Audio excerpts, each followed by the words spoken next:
Welcome to my channel 4 stars. నా పేరు హర్షిని. ఈ వీడియోలో ఫిష్ ఎగ్స్ కర్రీని ఎలా రెడీ చేయాలో ఈ వీడియోలో చూద్దామండి. చాలా ఈజీగా చేసుకోవచ్చు, చాలా సింపుల్గా చెప్తానండి. పిల్లలు పెద్దలు చాలా ఇష్టంగా తింటారండి. సేమ్ ఎగ్ ఫ్రై లాగా ఉంటుందండి. రైస్లోకి చపాతీలోకి చాలా సూపర్గా ఉంటుందండి.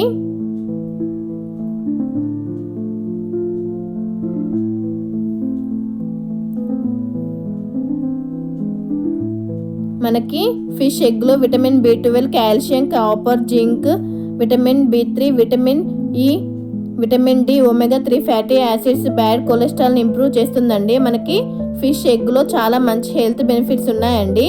ముందుగా నేను ఇక్కడ ఫిష్ ఎగ్స్ని తీసుకున్నానండి.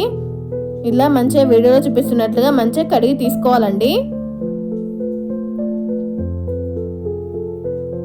మంచిగా కడిగేసి పక్కన పెట్టేసుకోవాలండి.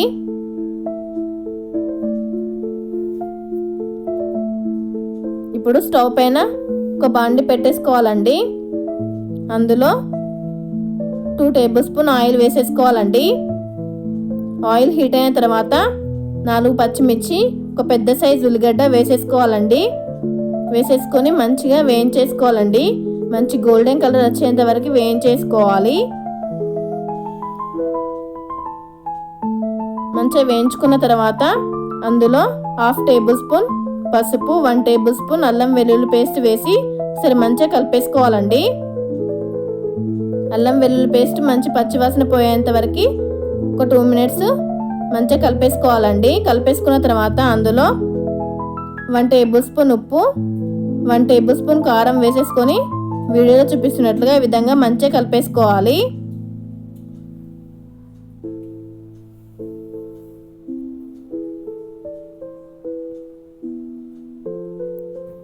మంచిగా కలిపేసుకున్న తర్వాత మనం కడిగి పెట్టుకున్న ఫిష్ ఎగ్స్ని వీడియోలో చూపిస్తున్నట్లుగా ఈ విధంగా బౌల్లో వేసేసుకోవాలండి.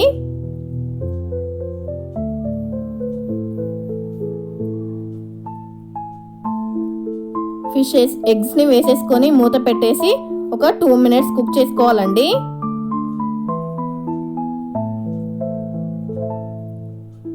2 మినిట్స్ కుక్ చేసుకున్న తర్వాత ఇప్పుడు వాటిని రెండో సైడ్ టర్న్ చేసేసుకోవాలండి. వీడియోలో చూపిస్తున్నట్లుగా ఈ విధంగా రెండో వైపు టర్న్ చేసేసుకోవాలి. టర్న్ చేసేసుకొని మూత పెట్టేసి మరొక 2 మినిట్స్ కుక్ చేసుకోవాలండి.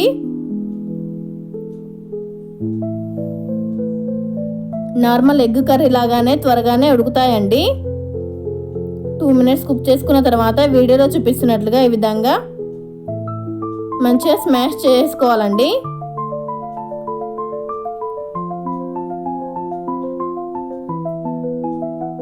బాగా పెద్దగా ఉండకుండా వీడియోలో చూపిస్తున్నట్లుగా ఈ విధంగా చిన్న చిన్నగా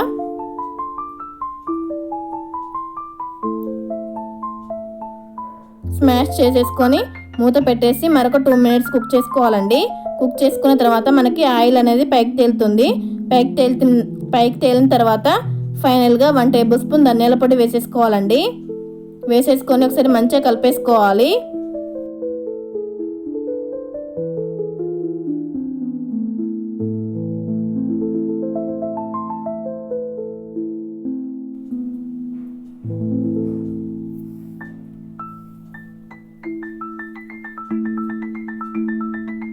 అంతే అండి, మనకి ఫిష్ ఎగ్ కర్రీ రెడీ అయిపోయింది. పొడి పొడిగా చాలా సూపర్గా ఉంటుందండి. రైస్లోకి చపాతీలోకి చాలా సూపర్గా ఉంటుంది. మీరు కూడా ట్రై చేసి ఎలా వచ్చిందో నా కామెంట్ బాక్స్లో తెలియజేయండి. థ్యాంక్స్ ఫర్ వాచింగ్ అండి. ఈ వీడియో నచ్చినట్లయితే లైక్ చేయండి, షేర్ చేయండి, సబ్స్క్రైబ్ చేయడం మర్చిపోకండి.